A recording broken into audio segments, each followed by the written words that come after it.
Hey everyone, welcome back to the channel, and to our new friends, welcome. My name is Cass. I don't think I've introduced myself to you yet, so let's get acquainted.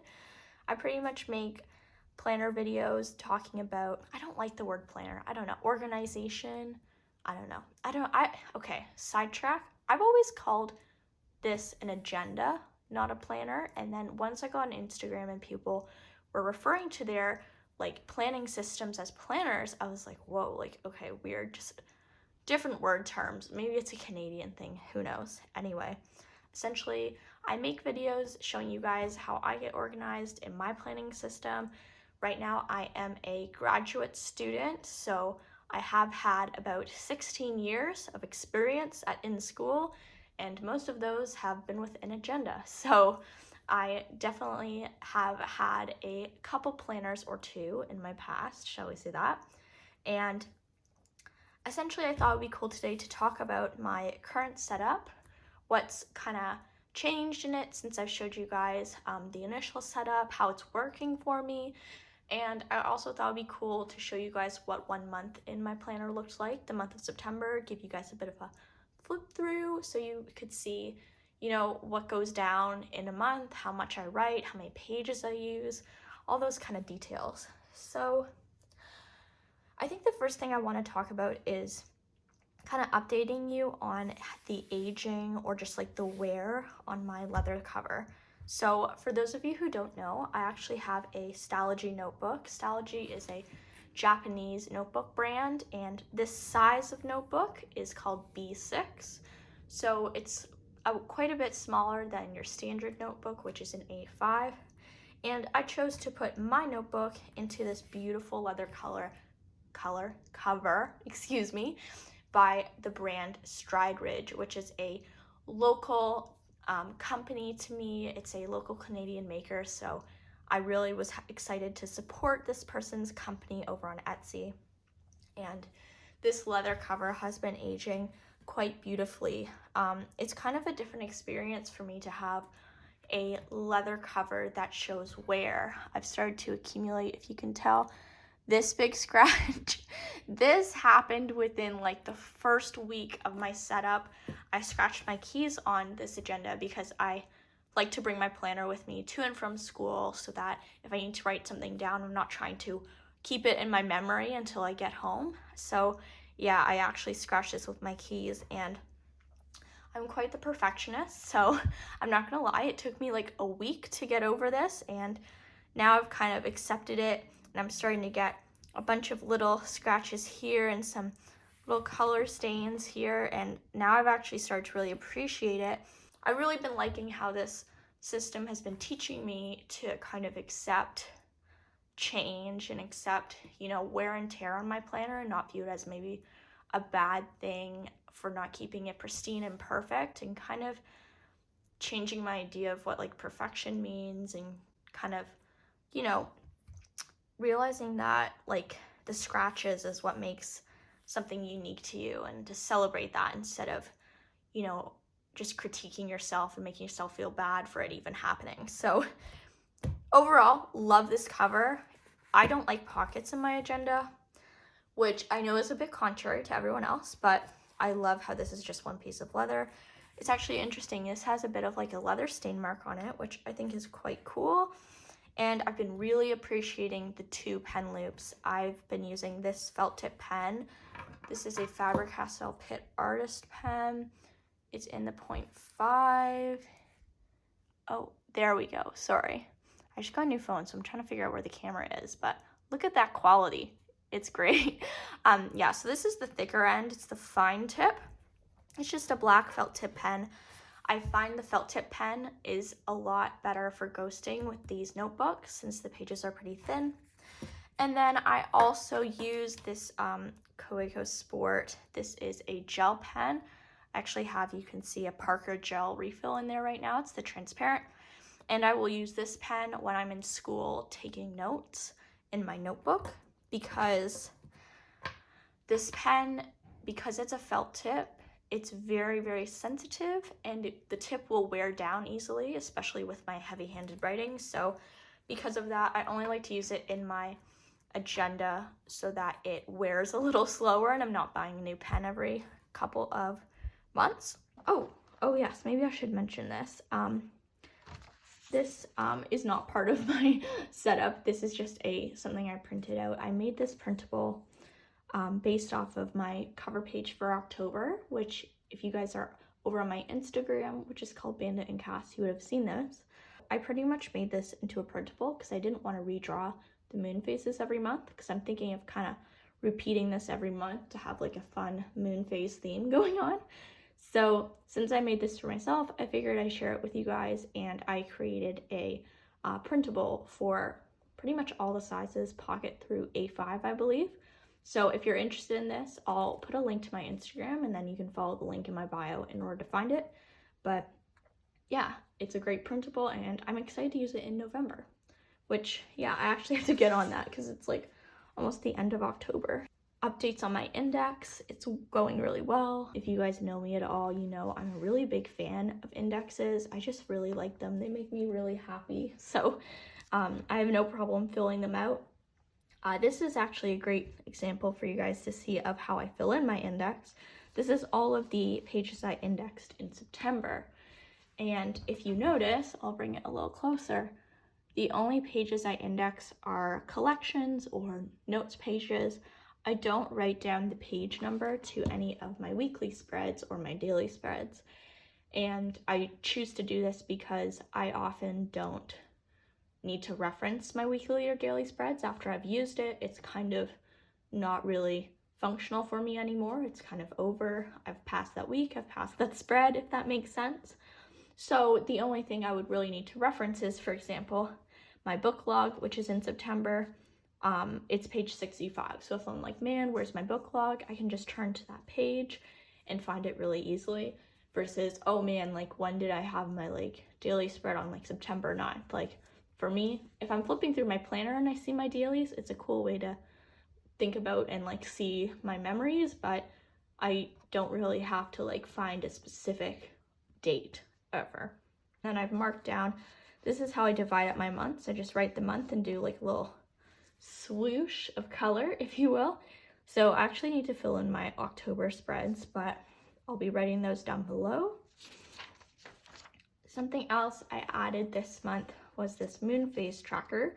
This is a printable by, I forget her name, but I'll link the Etsy shop below. And pretty much I added this to my yearly section, or I guess, sorry, the pre-yearly section, because I have been moon journaling and just taken an interest into understanding when the moon phases are, and it's just kind of a fun thing to keep track of. So just so I know when the phases are, because they're listed for each month, they're just right here for me to reference.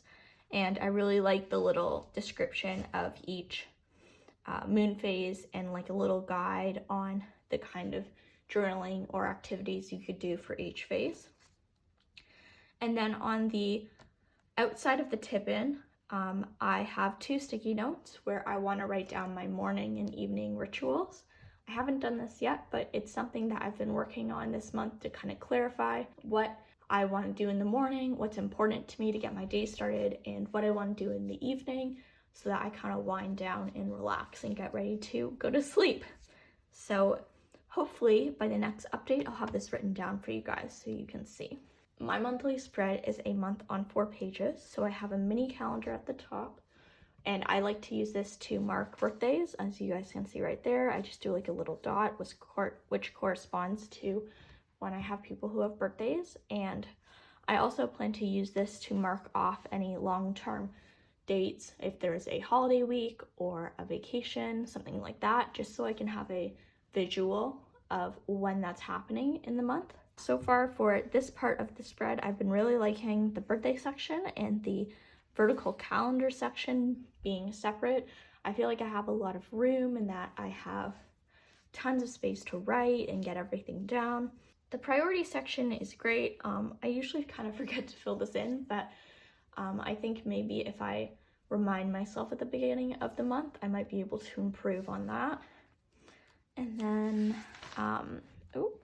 actually that's fine. So then I have my task and notes section. So the section I'm covering right now is my university tasks since I'm in grad school. Just trying to keep that private. But I also have on the left side, these are my personal tasks.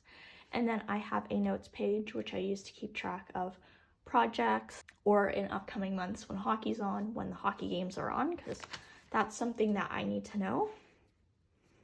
And then I think besides that, the monthlies, I just keep all of my monthlies. I've already done them all for the rest of the year, so that is over there.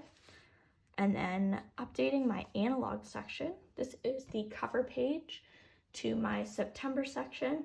I'm gonna flip through September with you guys. I won't be showing you every single spread since there is some personal information in some of my weekly and daily spreads, but they all tend to look the same. So I'm just gonna show you guys a couple of examples of them so you can get an idea of how my month did look. So this is my cover page, which I really like. However, I do change it quite a bit in October, which is kind of this look. This is where the printable comes from that I made. But yeah, I actually really like this spread now because it's a lot more functional, as I've written down beside each moon when the phase is that month. So that's a big change in the monthly setups. But yeah, this spread is also super beautiful and I did really like it. I just wanted something a bit more functional and something I could kind of repeat every month without making big changes or having to think about like a new design every single time. So that is this cover page. I'm just gonna insert a photo over this because this has information on my class schedule for graduate school and my due dates for graduate school. So I'm hoping the image that you see right now is exactly what the spread looks like. It's the same design, but obviously it's not filled out with real information from my life. So I did do a video on some back to school bullet journal spreads, which includes how to make those two spreads you're seeing right now. And I do find them really, really helpful and I do use them quite often. So yeah, I'll put a card for that video as well. But for me, knowing when I have classes and when I have due dates is especially important so that I can keep up with all my work. So now we get into the good stuff. This is my weekly spread. If you want to see how I designed the spread, I also have a video on that, which I will link in a card as well. Pretty much, this is just a week on 2 pages. This week is an example of a week where I didn't have too much going on because I hadn't started school yet. So I only really needed this spread and I didn't need to make any daily spreads. But in other weeks, as I'll show you, I have both this spread and I just turn the page and start doing daily spreads right after it. So this spread is really great because it gives me a look at what's going on in my week. I use this column to write down any date-specific tasks I need to do so I can kind of block out when I want to do things. I have a to-do list and a note section, and then in other spreads I also write sometimes what's coming up next for the following week so that I know what assignments I have to get done.